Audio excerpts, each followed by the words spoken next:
We just keep getting better and better. Today we have a three-time Ironman world champ, the run course record, and a super individual, Mirinda Carfrae. Rennie, thank you for being here. It's great to see you.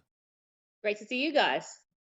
Thanks for being with us, Rennie. So you've got to share some exciting things in the Cardonal household happening. Of course, Tim's 40th birthday celebrated last week, and of course, you're expecting your second child.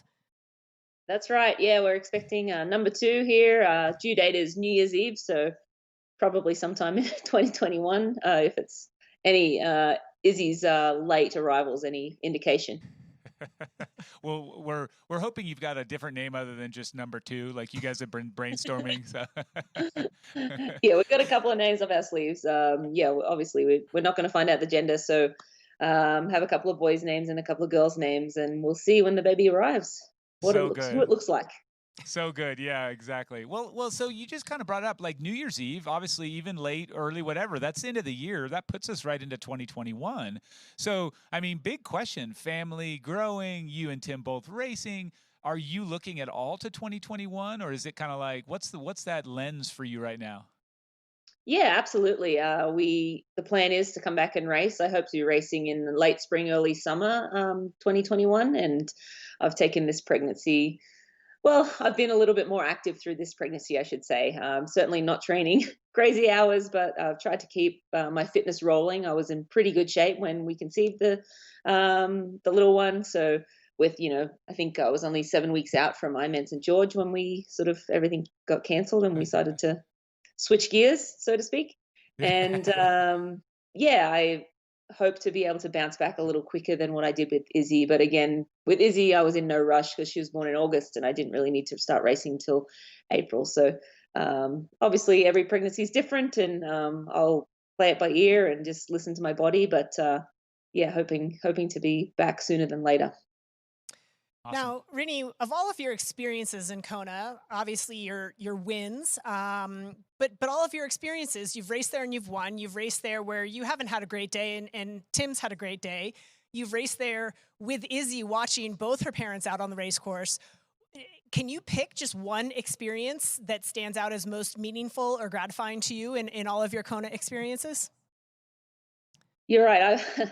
Our family has kind of grown through racing Kona. Tim and I first met in '09, and that was my first Kona. He came out and supported me that year, and then he started racing. I think in '11 was his first, and more often than not, one of us will race well, and the other will race, not so well. And then obviously bringing Izzy into the family as well, and she was 8 weeks old when we brought her to Kona that first year, and Tim finished. Actually, didn't have a great race that year either, but I can't go past 2013, which is actually the one that's playing on screen now. That race was pretty special for both of us. 2013 is the year Tim and I got married. Both of you were there at our wedding in December there, but I won that day and just a magic day out in the lava fields. And Tim finished fifth, which I believe was his best finish at that time. And so, yeah, like it was just a really great family performance. And then we just, we're on a high from that race through to the wedding in December. So, just really good memories.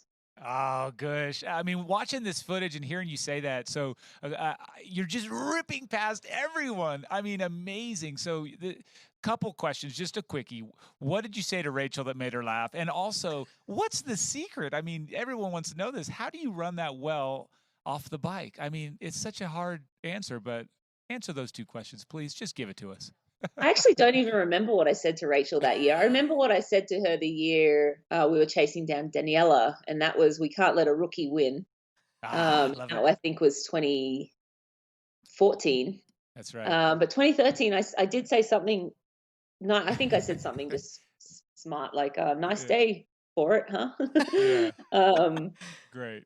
but yeah, I Okay. don't even remember what your second question is. Yeah, Pregnancy has just got what's my the memory. totally. We call that pregnancy brain, those in the know. Yeah. I'm not pregnant either, don't worry. But so no, just really like, is there something you could say? Because everyone would love to take a tip, but like you ride hard and then you just rip the run course. What's a secret or something you could share with us? Yeah, I mean, I think the secret is there really is no secret. It's all about the hard work that you put in, and staying healthy is big, and staying injury free, which I have pretty much throughout my career been healthy and injury free. So it's just the weeks and the months building up upon each other, and then being smart on race day.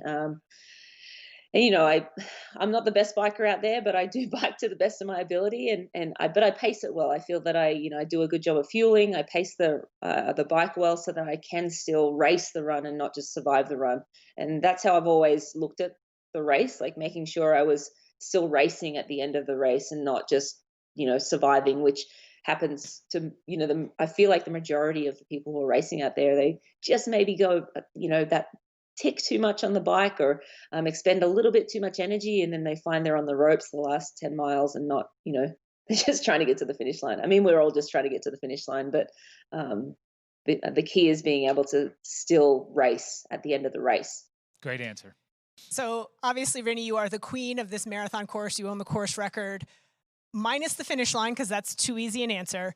What is your favorite part of the Kona Marathon course, and what is your least favorite part of the marathon course, and why? I love Elite Drive. The energy down there. I mean, it's hot and humid, and it's hot as hell, I want to say, down there on Elite Drive. But the energy down there, you come off the bike and you've been out in the lava fields with not many spectators, and then you come in and people are just excited to see you, and then you get to see some of your family, maybe friends, familiar faces, sponsors that have supported you, which you may or may not have been able to see throughout the years, and just their excitement really lifts me. And then the business end really is when you get out into the Queen K, which I actually don't mind either. But yeah, I mean, the part I don't like, I guess, yeah, the long road back once you're out of the energy lab, that is still quite a hike when your legs are just screaming at you. So I would say that's my least favorite part, until you can see the last bit of the Queen K, that little hill, and then the right hand turn, and then it's all dreamland, that last mile or mile and a half, maybe 2 miles actually, back to the finish line. Wow. I mean, so I'm not trying to just give undue compliments here. I could watch this footage of you, this B-roll, all day long. I just love watching you run. I'm not being weird here. I just love it. I do. It's amazing. So let me compliment you, and then I'll come back across to a little this. weird. It's a little And weird. then after the compliment, yeah, thanks, Dee Dee. I'll bring up a tougher memory. Last year, tough. I mean, Tim's best finish, sub-8. And it wasn't your day. You had to DNF, and that's not you. You do so well here. Just share with us something that maybe that gave you a fire in the belly or hunger, anything like that from last year's bittersweet moment. Yeah, last year I was racing as well as I've ever raced over the 70.3 distance, and I was so excited to get back to Kona, and the year before I raced well in Kona, but I really didn't get a hold of the marathon. I ran probably around 3 hours or a little over, but I felt that I could have a great performance, and maybe my best performance in Kona. And then breaking my arm 5 weeks out, and that was rough to swallow. And then recovering and finding, okay, I still feel pretty good. I can actually swim. I can move my arm through the water, and then getting out of the water in basically where I normally get out of the water, which is not fantastic, but not where I thought it maybe could have been after the broken arm.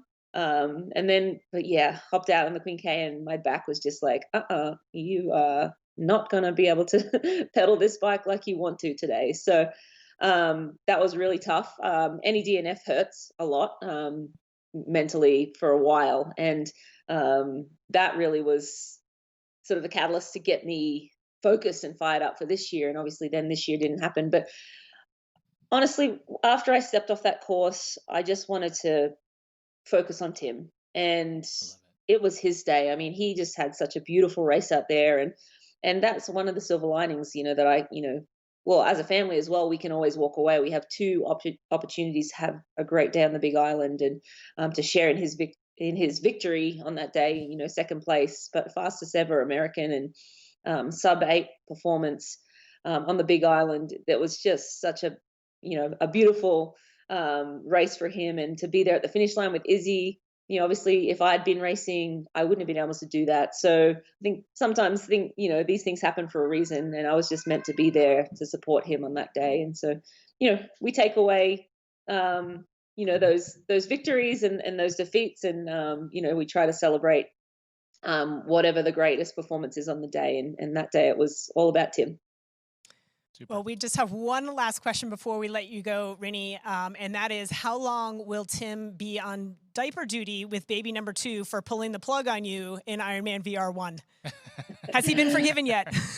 Yes, he will definitely be I'll be putting him very well to work. When I had Izzy, it was 8 weeks out for Kona for him. So I was 100% on the newborn baby duty and he was just focusing on racing. So this time around, I'm going to make sure he does his fair share. And yeah, obviously the VR thing's more funny than anything else. But honestly, we're just really looking forward to having, the off season with a little baby, where we both, no one's really getting ready for a big race, and there's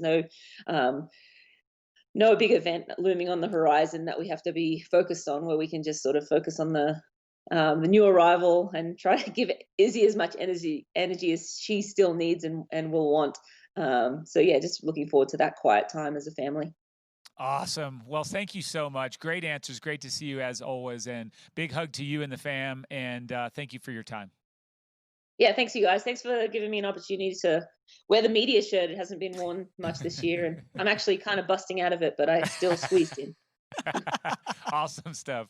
Thanks. You're welcome. And thank you. We'll see you soon. Thanks, you guys.